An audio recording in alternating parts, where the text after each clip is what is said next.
शिवाय नमस्तुभ्यम दोस्तों, मेरे चैनल में आप सभी का स्वागत है। तो आज हम वीडियो में बात करने हैं हरियाली तीज के बारे में कि अगर हमें अखंड सौभाग्य अपना बनाए रखना है तो हमें किस प्रकार से हमें अपना श्रृंगार का दान करना चाहिए और 7 प्रकार की कौन सी पत्ती चढ़ाने से अगर कोई व्रत नहीं भी रहता है, कोई भी व्यक्ति अगर भगवान शिव पर समर्पित कर देता है और जो महिलाएं व्रत रहती हैं वह भी समर्पित करती हैं तो उनकी मनोकामना अवश्य महादेव पूर्ण करते हैं। वहीं अगर हम बात कर लेते हैं फुलेरा के बारे में कि फुलेरा भी हमें क्यों लगाना चाहिए जब हम भगवान का मंडप बनाते हैं केले के पत्ते से और चौकी सजाते हैं तो उसके ऊपर फुलेरा बनता है जो 5 माला से बनता है। वो हम आपको आगे पूरी वीडियो में बताएंगे कि किस प्रकार से हमको बनाना है जिससे सिर्फ मात्र से आप फुलेरे का दर्शन कर लेते हैं तो आपके जीवन की जो भी मनोकामना है वह पूर्ण होती है। तो पूरी जानकारी हम आपको इस वीडियो में देने वाले हैं। वीडियो थोड़ी लंबी हो सकती है लेकिन आपके लिए बहुत ही हेल्पफुल और जानकारी होने वाली है क्योंकि हम आपको जो भी बताएंगे वह शिव महापुराण की कथा के अनुसार हर एक तथ्य के बारे में बताएंगे और आपकी वीडियो लंबी हो सकती है लेकिन वीडियो बहुत ही जानकारी होने वाली है क्योंकि हरियाली तीज यानी जो हरितालिका तीज है वह आने वाला है तो हम सभी को जानकारी ले लेना आवश्यक है। तो चलिए बात कर लेते हैं हरितालिका तीज के बारे में।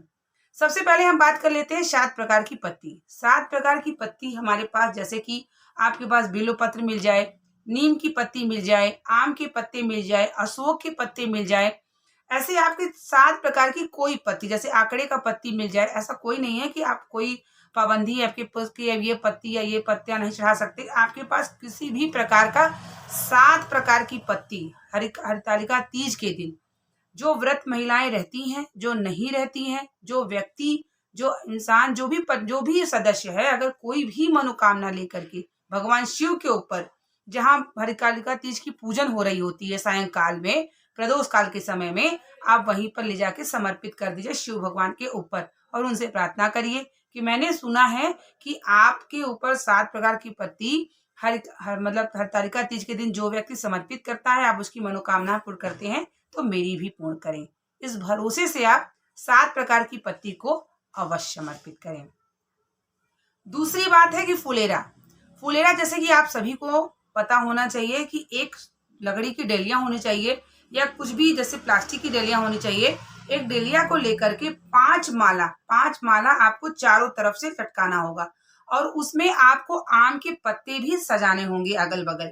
और इस तरीके से आपको फुलेरा ऐसा बनाना होगा कि जो आपका नीचे का जो आप वो बनाते हैं जैसे कि भगवान का पाटा तैयार करते हैं, पार्थिव शिवलिंग का निर्माण करते हैं, केले के पत्ते का मंडप बनाते हैं तो उसी के ऊपर आपका फुलेरा होना चाहिए और फुलेरा के नीचे आपका शिवलिंग होनी चाहिए ताकि उनका छत्र छाया फुलेरा के नीचे होना चाहिए। इस तरीके से अगर आप फुलेरा नहीं बना पाते हैं और कई महिलाएं इकट्ठा होकर फुलेरा बना रही हैं और हरितालिका तीज का पूजन कर रही हैं तो इतना महात्म्य है फुलेरे का हरितालिका तीज के दिन कि अगर आप सिर्फ दर्शन कर लेते हैं तो उससे भी आपकी सारे जीवन की समाप्त हो जाती है परेशानी और मनोकामना पूर्ण हो जाती है। और अगर आप हरितालिका तीज पे फुलेरा नहीं बना पाती हैं तो जिसके यहाँ बने आप वहीं जाके पूजन करें और अगर आप अपने यहाँ बना लेते हैं तो ये अति शुभ होगा। हरितालिका तीज के दिन जब हम पूरा फुलेरा बना लेते हैं और कई सारी महिलाएं इकट्ठा होकर एक साथ पूजन करती हैं, पार्थिव शिवलिंग का निर्माण करती हैं तो उसका जो दर्शन मात्र से आपके जीवन में जितनी भी परेशानी है, कष्ट है वह समाप्त हो जाती है। जो भी हम ये आपको बता रहे हैं ये शिव महापुराण की कथा के तथ्य के अनुसार ये हम आपको बता रहे हैं। तो तीज के दिन हरितालिका तीज के दिन फुलेरा बिल्कुल आपको जो है बनाना चाहिए। अगर आप बनाना नहीं पा रहे हैं, जो व्यक्ति मान लीजिए व्रत नहीं है, जो कन्याएं व्रत नहीं है, जो आपके जो भी बच्चे हैं, पति हैं, जो भी भाई हैं, बहनें, कोई अगर व्रत नहीं भी है और सिर्फ आप दर्शन कर लीजिए जाके जहां भी पूजन हो रहा है आप जाके वहां दर्शन कर लीजिए और भगवान से मन ही मन प्रार्थना करिए कि मेरी ये मनोकामना है, मैंने आपका फुलेरे का दर्शन किया है, मेरी भी मनोकामना पूर्ण करिए। हम तो कहेंगे जिसकी संतान नहीं हो, वो संतान नहीं हो रही है तो वो फुलेरा का दर्शन अवश्य करे तो महादेव उनकी झोली भोलेनाथ पूरे भरोसे से अवश्य भरेंगे। तो फुलेरे का तो ये महात्मा हो गया। हम आते हैं अपने सौभाग्यवती महिलाएं जब पूजन करती हैं भगवान शिव को आप श्रृंगार का सामान समर्पित करती हैं तो आपको सामान समर्पित करने से पहले ये जान लेना चाहिए कि सब चीज जोड़े में आपको चढ़ाना चाहिए। जैसे साड़ी हो गई, आपका पेटीकोट हो गया, ब्लाउज हो गया और श्रृंगार के सारे सामान। ऐसा नहीं कि आप सिर्फ साड़ी चढ़ाइए और आपने ब्लाउज का भी चढ़ा दिया, साड़ी नहीं चढ़ाया। जो भी हम भगवान शिव को हरतालिका तीज के दिन समर्पित करते हैं वो पूरा होना चाहिए, आधा नहीं होना चाहिए।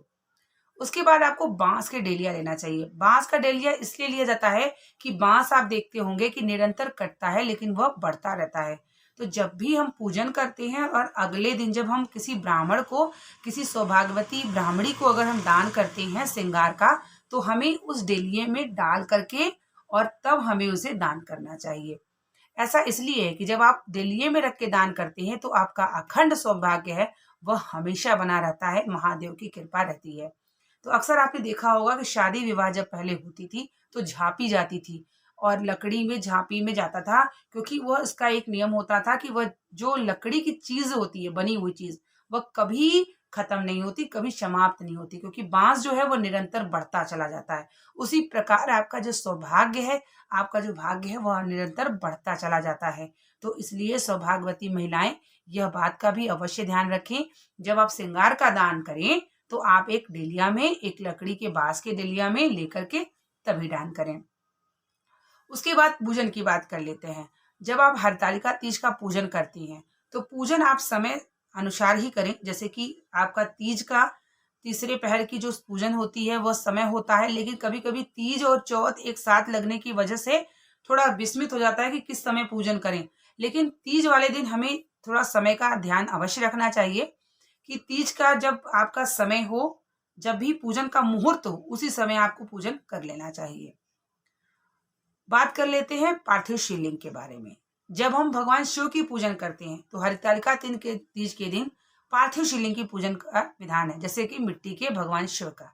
तो हम सभी को मिट्टी कहाँ से लाना चाहिए? मिट्टी ऐसी जगह से लाइए जहाँ साफ और स्वच्छ हो, जैसे बेल के वृक्ष के नीचे की क्यारी की मिट्टी मिल जाए, या गंगा जी या नदी के किनारे की मिट्टी मिल जाए आपको, या आपके किसी वृक्ष, मतलब साफ सुथरी होनी चाहिए। ऐसा नहीं कि आप गंदगी की कोई कहीं से भी मिट्टी डालें। आपको साफ और स्वच्छ मिट्टी लाना होगा और उसी दिन जल का छिड़काव कर लेना होगा। जल का छिड़काव अवश्य कर लीजिएगा, क्योंकि अगर आप मिट्टी ला के रख देते हैं, जब आपको बनाना होता है तब बनाते हैं, तो ऐसा बिल्कुल नहीं करिएगा।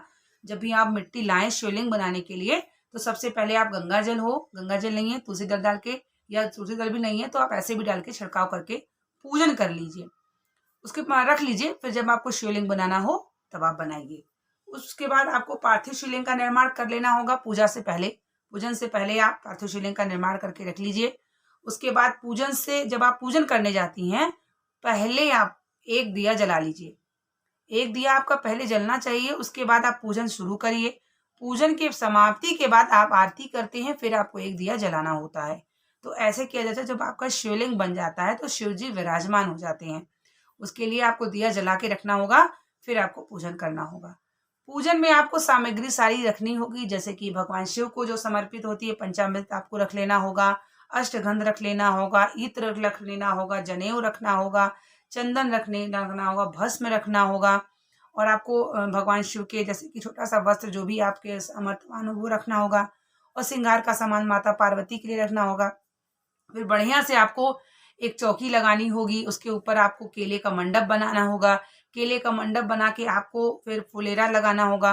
फुलेरा लगा करके फिर आपको, जितने आपके आसपास महिलाएं हैं, अगर वो फुलेरा नहीं बना पा रही हैं तो आप अपने घर में उनको बुला करके बताएं कि मैंने फुलेरा बनाया है और यह महात्म्य है, और आप सभी आकर के भगवान शिव का एक साथ हम पूजन करेंगे और कथा सुनेंगे।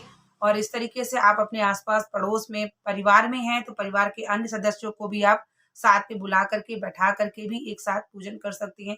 आप जितना भी कोई महात्म बताती हैं किसी व्रत के बारे में या किसी पुण्य चीज के बारे में, तो आपका जो पुण्य है, आपका जो फल है वो 2 गुना बढ़ जाता है। तो ऐसे में अगर किसी महिला को नहीं पता है फुलेरा के बारे में, तो आने वाली है तीज, तो आप सभी फुलेरा बनाने की तैयारी अवश्य करिएगा। हम आपको इसलिए बता रहे हैं कि शिव महापुराण की कथा सुन के मैंने भी पिछले वर्ष फुलेरा बनाया, जो कि मैं आपको वीडियो में दिखाऊंगी कि फुलेरा बनाया, मैंने पूजन किया, और जो भी मनोकामनाएं महादेव अवश्य पूर्ण करते हैं। तो मैं भी सुन करके आप लोगों को भी ये बात शेयर कर रही हूँ, ताकि आप लोग भी, जितनी भी महिलाएं हैं, जितनी भी कन्याएं हैं, जो भी किसी भी वर्ग के लिए अगर ये पूजन कर रही हैं, तो महादेव उनकी मनोकामना अवश्य पूर्ण करते हैं। क्योंकि हरतालिका तीज बहुत बड़ा व्रत है। माता पार्वती स्वयं भगवान शिव को प्रसन्न करने के लिए यह व्रत को धारण किया था। तो हम महिलाएं भी भगवान शिव को प्रसन्न करने के लिए पूरे उपाय, पूरे कोशिश करनी चाहिए, जिससे महादेव प्रसन्न हो और उसके बाद जो है हमारी हमारा सौभाग्य खंड हो, हमारी मनोकामना पूर्ण हो। रही बात व्रत की, तो व्रत आपके समर्थ अनुसार है। वैसे तो ये हरतालिका तीज का व्रत नाम ही रखा गया है कि हरतालिका, बिना जल के, बिना अन्न के, बिना फल के हम इस व्रत को धारण करते हैं। और हम भगवान शिव का दिन भर स्मरण करना चाहिए। जितना आप स्मरण करते हैं, भगवान शिव आपकी कृपा, आपके व्रत से प्रसन्न होते हैं। जिस दिन भी हम व्रत रहते हैं, उस दिन हमें बीच बीच में भगवान का ध्यान और मंत्र का जाप अवश्य करते रहना चाहिए। ऐसा करने से आपका व्रत और भी फलित होता है और भी सफल होता है और भगवान प्रसन्न होते हैं। तो हरितालिका तीज में मान लीजिए आप नहीं व्रत धारण कर पा रही हैं, आपका शरीर स्वास्थ्य नहीं सही है, तो आप ऐसे में भगवान शिव का ध्यान करें, मंत्र का जाप करें और जिस प्रकार तीज की पूजन होती है उस पूजन को कर लें या पूजन में शामिल हो जाएं, तो भी आपको फल की प्राप्ति अवश्य होगी। क्योंकि महादेव एक दयालु देवता होते हैं। अगर आप एक कठिन परीक्षा दे सकते हैं महादेव की, तो वह अति प्रसन्न होते हैं। लेकिन आप शरीर से अस्वस्थ हैं, जो महिलाएं जो थोड़ा परेशान हैं, तो अगर उन्हें लगता है कि मैं तीज का व्रत हरतालिका बिना जल के अन्न ग्रहण कैसे करूं, नहीं करूंगी तो मुझे क्या फल नहीं मिलेगा, तो ऐसा कुछ भी नहीं है। अपना जब आप व्रत का सुबह स्नान करते हैं, संकल्प ले लीजिए कि मेरे शरीर के सामर्थ्य के अनुसार महादेव मैं ये व्रत को ऐसे धारण कर रही हूँ, मेरे व्रत को स्वीकार करिए। फुलेरा जहाँ बन रहा हो वहीं पूजन करें, न बन रहा हो आप अपने घर में बना ले, पार्थिव शिवलिंग का निर्माण कर ले और विधि विधान से पूजन करें। और अगले दिन आपको अपने सुहाग का जितना सामान चढ़ाती हैं, पार्वती का सामान चढ़ाती हैं, कुछ अन्न रख करके, कुछ द्रव्य रख के किसी ब्राह्मण ब्राह्मणी को दान करें और महादेव से विनती करें, तो महादेव प्रसन्न होते हैं। शरीर आपका जिस प्रकार से आपका अलाउ करे, उसी प्रकार से आप भगवान शिव का व्रत को धारण करें। और हरतालिका तीज आने वाली है, जो कि 17-18 2 दिन का मतभेद है, लेकिन 17 तारीख को जहाँ तक है कि मनाया जाएगा। तो आप सभी इस वीडियो को ज़्यादा से ज़्यादा अपने फैमिली परिवार में शेयर करें, ताकि जो लोगों को ना पता हो वो भी ये इस तरीके से विधि से पूजन करें। मेरा मानना होता है कि अगर आपको कुछ जानकारी मिलती है, तो आप उसे अगर शेयर करते हैं ज़्यादा से ज़्यादा, तो आपको भी उस चीज़ का फल मिलता है। क्योंकि किसी के जीवन में किसी के उपाय या किसी के बारे में बता देने से अगर उसे का जीवन का कल्याण होता है, तो उससे बड़े जीवन की खुशी कोई नहीं होती है। उम्मीद करते हैं कि ये वीडियो आपको पसंद आई होगी, और अगर पसंद आई होगी तो चैनल पे नए जुड़े हैं, चैनल को सब्सक्राइब करना ना भूलिएगा। हम आपके लिए नेक्स्ट वीडियो लेकर के आएंगे। तब तक के लिए आप लोगों को श्री शिवाय नमस्तुभ्यम। हर हर महादेव।